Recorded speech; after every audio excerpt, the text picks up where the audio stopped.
So, Lindsay, we are on La Croisette. We are. Enjoying the wonders of Cannes. What do you think is the future of where the agency model will end up going from a media perspective?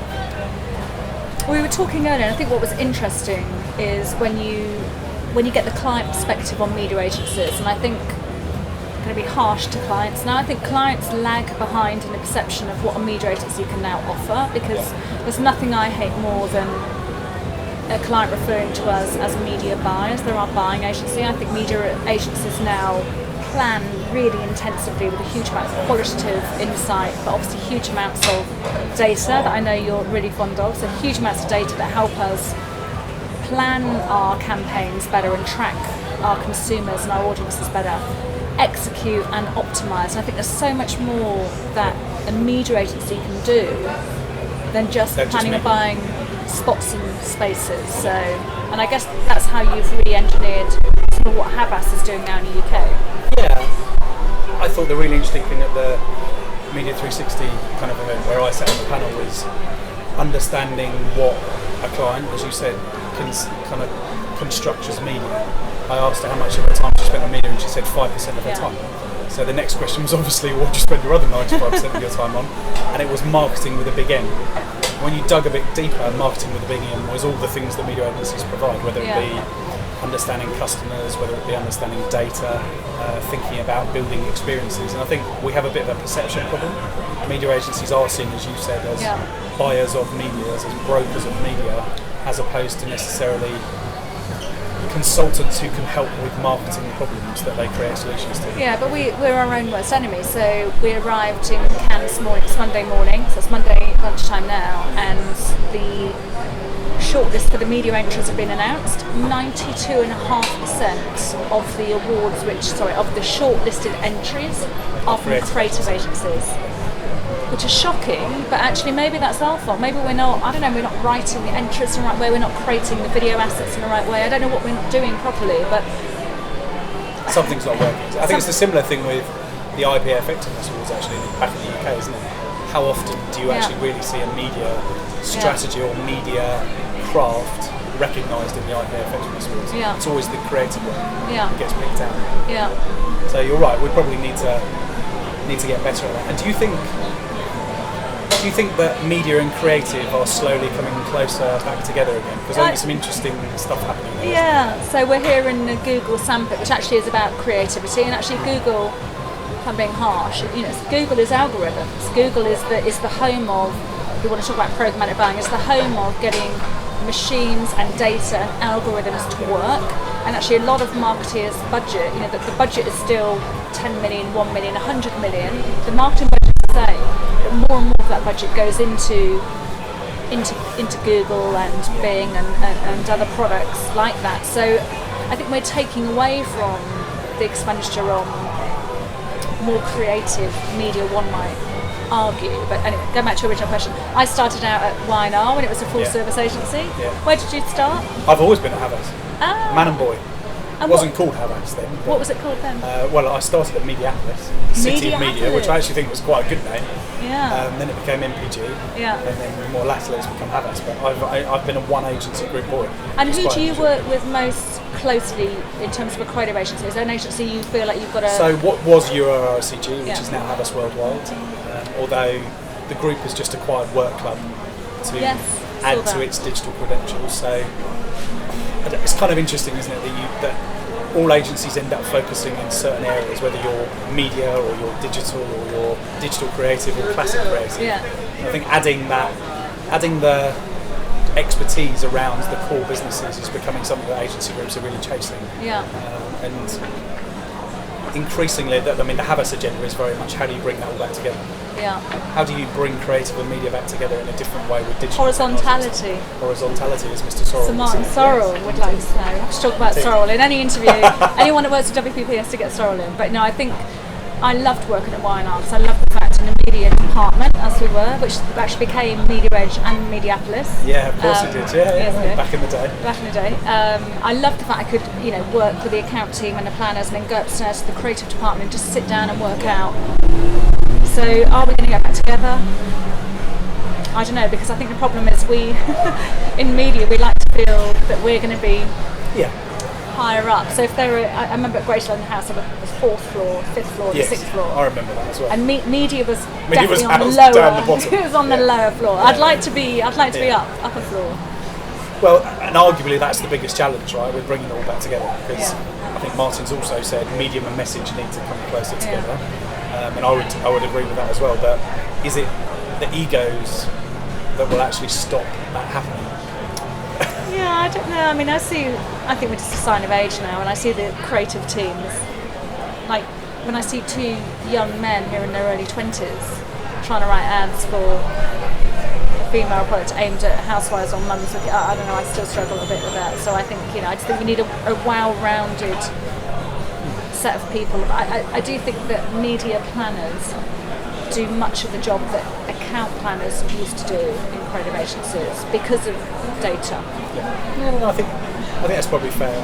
I think probably the bit that media agencies could benefit from is the creative technologists that you have in some of these agencies. I mean, there's a lot of technology around this conference, isn't there? Whether it's Oculus Rift or the drones that Twitter are putting out there. And I think, to me, it's quite interesting how that technology will start to bring brands and people back together again. Yeah. And is that a creative conversation or a media conversation? The reality is probably a bit of both. Or media only. I mean, we actually... Media only, At Maxus, we have... I look after a division called Metalworks, which is a creative technology division. They're based in Singapore. We have technologists in Eastern Europe, actually, and other parts of Asia, Southeast Asia. And they try and bridge the digital world with the physical world. So bringing Barocca sampling brief in Malaysia last year. You can hand out 300 samples on the street, and that's fine. You've reached 300 people. Or you can create a Barocca boost bot, which is a machine which is activated by you sending a tweet or a Facebook request, and then the machine posts that request out. It gives you some Barocca and water, so a fizzy pick-me-up, and then it posts that message out. So suddenly 300 samples from it as well. You get earned from it as well. And it's a really simple piece of kit. Using the API that from a tweet to open something, opening a beer fridge is actually how the idea originated in our Australian office. So tweet on Friday afternoon, get the beer fridge to open. And that was a Maxus driven model, which I think is quite interesting, because I think if a client saw that as a can line entry, they would probably think, did that come from my creative agency or my digital agency? They probably wouldn't naturally think it would, which I think is part of our problem, because I think we do a lot of this great work. But going back to where we started, do we have a perception problem that we're seen as... So we should stop moaning. I know. So Paul, the big P word. So the P word we think has overtaken the C word. What's the C word? I assume you mean content. I do. It's early. It's early. It's only lunchtime. So programmatic. Is it an overused phrase? What does it really mean? How big will it be? 3 questions. I don't think it's a particularly helpful word. No. I think it creates a lot of confusion. Clearly, we are witnessing a time when technology is playing more of a role in terms of how buyers and sellers work with each other. That is obvious, but programmatic itself suggests that things are done in a dark room with machines that people never get involved with. I think it is simply not true. Whether it was search marketing or kind of programmatic, there's always been talent involved, and I'm a big fan of how do you blend talent and technology together to get the right result for a client. So I think it's fair to say that there's a fair amount of paranoia and worry and anxiety around programmatic for the wrong reasons, because I think a lot of advertisers think it's a way of agencies doing kind of things they shouldn't, whereas the reality is the promise is being more data driven, reaching the right audiences, and I think all of us, your agency, my agency, can find a host of case studies that show it works better for clients. Yet the concern is around transparency or around viewability. I mean, I saw there was lots of stuff in the last couple of weeks about 50% of ads on the internet are not seen. But that's not purely a programmatic issue, is it? I mean, apply that to inserts in the Times, or to an outdoor kind of ad, or a TV ad even, on a base of 5,000 people on the bar panel. Digital has picked up kind of these, or is attacked for not being able to deliver things that traditional media has never been able to deliver. So what's your view on whether the world of programmatic will become more about technology and move more towards just kind of dials going up and down versus I know. I did the people. same thing. Yeah. I did the same thing. Like, I think you always need a blend of technology and humans, because I think you're going to have a long tail of media that can be more programmatic and can be machine-driven, machine-to-machine, algorithm-based, technology-based, personal moments. So you call me Lindsay, understanding exactly who we are and serving us something that is useful and helpful and timely and efficient. Versus at the other end of the scale, I firmly believe there should be insight-driven, whether it's into the category, into the personal, into the cultural events that bind people together. So mass moments that are human, personal, qualitative. Insight. So I think we will definitely have both. I guess the question for me is, what's that middle bit? In the middle, how do you link programmatic bit with the human insight-led bit, and what's the role of the operating company versus the holding company? Yes. No, I think taking the first one rather than the last one, because the last one's a complicated matter, isn't it? I think, in principle, the ability to be able to deliver an ad personally to you or to me should give us a lot more data. Which should give us a lot more insight.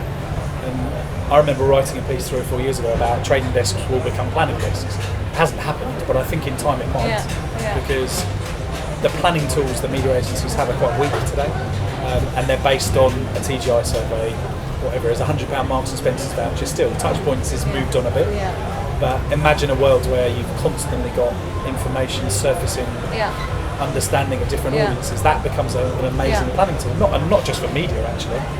This is equally valuable for creative. And I think the question is, when does smart targeting become creepy and Big Brother-like? So has programmatic killed Christmas? So a friend of mine bought his wife a lovely necklace from I can't remember, a very high-end jeweller. So bought the lovely necklace on the home computer, so then his wife would she found out before she got it, right? She kept being served ads, things that would go with the necklace, so she totally ruined Christmas. And then to add insult to injury, in January, well actually December the 26th, then got served ads showing the same necklace 50% off.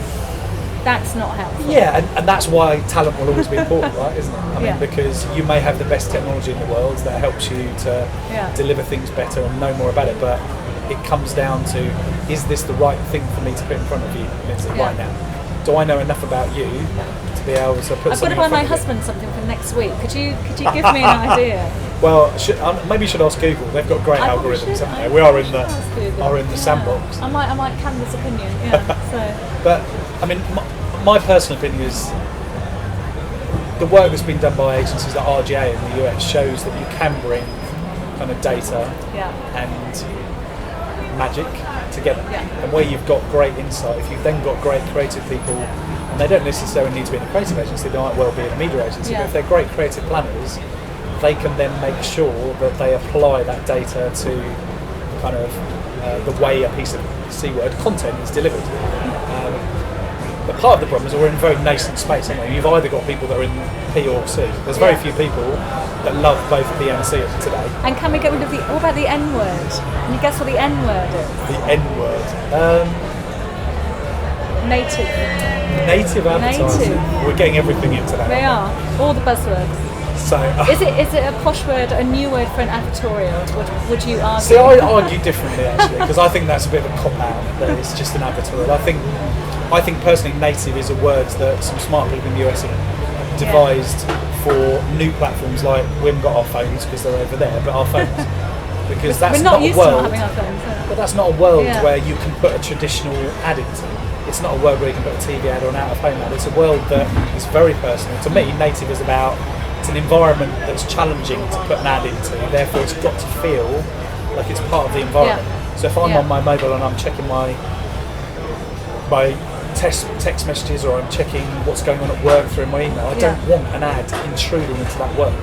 But if I'm walking past the Google sandbox and there's an interesting seminar going on, if someone kind of makes me aware that there's something that might be interesting to me because I'm interested in the next topic, that's valuable. Is that an ad? That's what I think native advertising is. It's not advertising and it's not content. It's I'm reading an article about we've got a new house to move in a week today about a living roof, and then someone serves me additional content because actually I've got no idea how to construct a living roof, how to look after. So actually getting advertising that's helpful for me, that's fine with me. I'm okay with that. And it's that balance, like you said, about how often you get that. If you get that served to you 10 times in 1 week. But I think, as is it Mark Zuckerberg that says this journey 1% finished? We're at the very start of technology changing the way advertising works. If you think about it, it's essentially a human capital business, isn't it? Which I think it will continue to be in a lot of ways. Companies like Google and Microsoft and Twitter are bringing technology that enables us to be able to do things smarter, more efficiently. But at the end of the day, it's about people. Yeah, and actually, all of those companies are hiring. So Facebook's hired Steve Hatch from MEC to run the UK, Nicola Mendelsohn from Karmarama, and one of our, I'm not sure it's been announced, one of our major worldwide clients has been hired by Google. They're taking lots of people from the client world into those technology organisations. So I think actually those technology organisations are learning the power of humans and learning the power of insight-driven and human behaviour. So I think it will start to swing back slightly the other way. No, I agree. At the end of the day, most of what we've talked about is creativity, distribution, I guess, which is media, and technology. But you've got experts in each of those areas, but there's not many people today. You've got talent. But there's not many people today that are brilliant at all of those things. But in 5 years' time, there will be. So we need to, probably your job and my job is to make sure we develop people that have that rounded broad ability. Shoulders. V-shaped people, no longer T-shaped people. That's good. So the V word now. Let's not go there. We've done the C word. Let's not go to the V word.